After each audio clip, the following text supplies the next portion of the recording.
I went all in. I burned the ships. No plan B. I left that table going, we're going for it. I'm going to create a legacy. I'm going to make a difference in others. I'm going to look back at this and go, look at what we have created.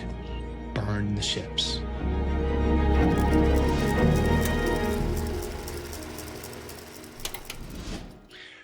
I've just finished this 3,500-mile endeavor, this goal to figure myself out and ride my bicycle from the coast of California, San Francisco, all the way to the coast of North Carolina. I chose North Carolina because that was where I was born. I was born very close to the beach, and so it was very sentimental to me to end in my hometown. However, after everything's settled, I complete the trip. I go home to my parents' house, to where I was raised. I had the question of, now what? What's next? I just spent 42 days riding my bicycle. That's all I knew. That's all I thought about. Get up out of my tent, fix my instant mashed potatoes, my instant rice, my foil pack of tuna, pack everything up, get on the bike, and ride and do everything I can to do 100 miles. And then set my tent up and repeat for 42 days. That was no longer part of the deal anymore. I finished. And so it took a lot of transitioning. You know, I learned so much about myself. I learned so much about my relationship with my dad. But now it was everything that I learned, I've got to put into practice. Everything that I learned, now how does this apply in everyday life? It was, in a way, easy to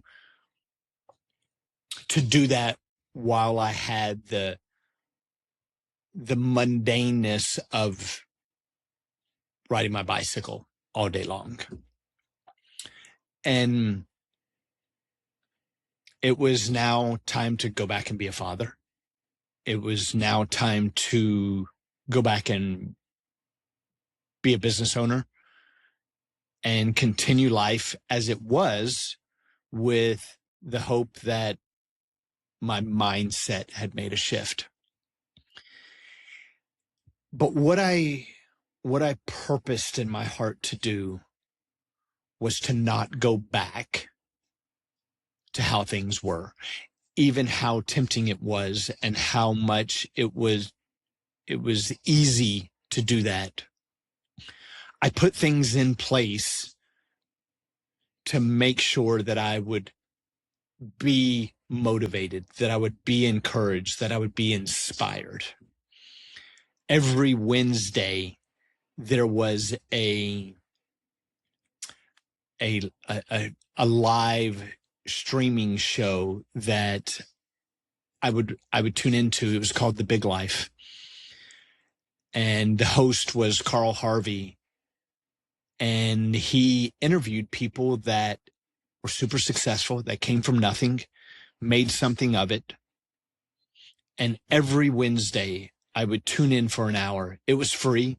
I didn't have the time. I didn't have the money to be engaged financially, but I did have the time, or I forced myself to make the time to put myself in places where I could be inspired and encouraged by others who have gone through their own bike journey, their own situations where they went from nothing to something. Every Wednesday I would tune in, whether I wanted to or not. And that one action step kept me encouraged, kept me motivated, kept me inspired to build that muscle where it just came naturally, where as I went through the next 3, 4, 5, 6 months, I was able to look back and go, wow, look where I've come. Even since the trip, look where I've come from. And it helped develop that curiosity of, now how can I apply this to business? What can I do in my business that I just did as I rode my bicycle across the United States? And so I started developing those thought processes and planning it out and writing it down and writing my goals down, looking at opportunity. And I believe that when you look for opportunity, opportunity comes. Money started coming in. My finances started shifting. I set a goal to pay off my house. It didn't happen that year. All I did was shift the goal that I wrote down every day to the next year. It didn't happen that year. 3 years later, I wrote my last check and paid off my house. There was a shifting of my mindset all along the way and a growing that I just kept watering. I just kept planting and nurturing that soil. One thing that I did early on when my kids were still young, I would put a Ziploc bag of acorns in their book bag and stick it into a pocket. And at some point, they realized that this bag of acorns had been following them around in their book bag. And these kids my kids were 3, 4, 5, 6, 7 years old when I was doing this. And they'd come out of the book bag, a teacher would take it out, or they would disappear, and I'd put another Ziploc bag of acorns. Finally, at some point, my kids asked me, Dad, why do you keep putting this bag of acorns in our book bag? And I went outside. I said, let me show you something. And outside of our front yard, I had these 2 massive, over 100-year-old oak trees. And I said, those 2 trees are oak trees. And this acorn is the seed that these oak trees produce. And if you were to take this acorn, all this acorn needs is 3 things to be that massive. It needs soil, it needs water, and it needs sunshine. That's all it takes, but it has to have all 3 in order to be massive. And that story I would constantly repeat to my kids and share that to them, that all you need is soil, sunshine, and water to be massive, to be big in your world. That stuck with them. To this day, my kids are in their early 20s and they still remember the story of the acorn. And so that was what it was for me after my bike ride. The acorn was planted. The seed was planted. And all I did was just keep watering it. I just kept giving it the sunshine it needed. I kept feeding myself with all the positive things, and I started making shifts. Over time, the compound effect that I got out of that was meeting a business coach and asking him, what do I do? How do I scale from where I'm at to where I want to go? just like what I did with my cycling coach. How do I get from San Francisco to the coast of North Carolina? Well, this is how you do it. This is what you're going to be faced. And that's what I did as I shifted my mindset from all the effort that I took in cycling and I put it towards the business. I felt that I could create a legacy. I felt that I could make a difference. I felt that I could make an impact. And down deep inside, I knew that I was made for more. I knew that there was something bigger in me that had to be shared. And in the very beginning, I needed others to encourage me. I didn't have the strength. But over time of building that muscle, I gained the strength to have the discipline, to have the courage to do it on my own. And I also had the curiosity and the experience from my cycling trip of hiring a coach to recognize the fact that there are others that have been down that road that are one chapter ahead of you, maybe 10 chapters ahead of you in the book of life that can be of service, that can help you. And you may have to pay for that. That's okay. When there's money involved, there is commitment. There is a level of, I've got skin in the game. And so that's what I did. I started hiring a business coach. I would hire a sales coach. I would hire different people so I could learn how to get from where I was to being a $100 million company. And my first meeting with this business coach, he was across the table from me. I was actually interviewing him. And we talk, we share. He tells me what he can do for me, and I share a little bit about my business. At that time, I was just shy of $1 million company. And he asked me, he says, Michael, how much money do you have in your savings account? And ironically, I happen to have $300,000 in my savings account.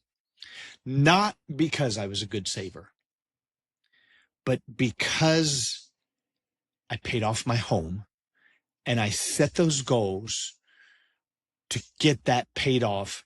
I was able to refinance the home at a later date.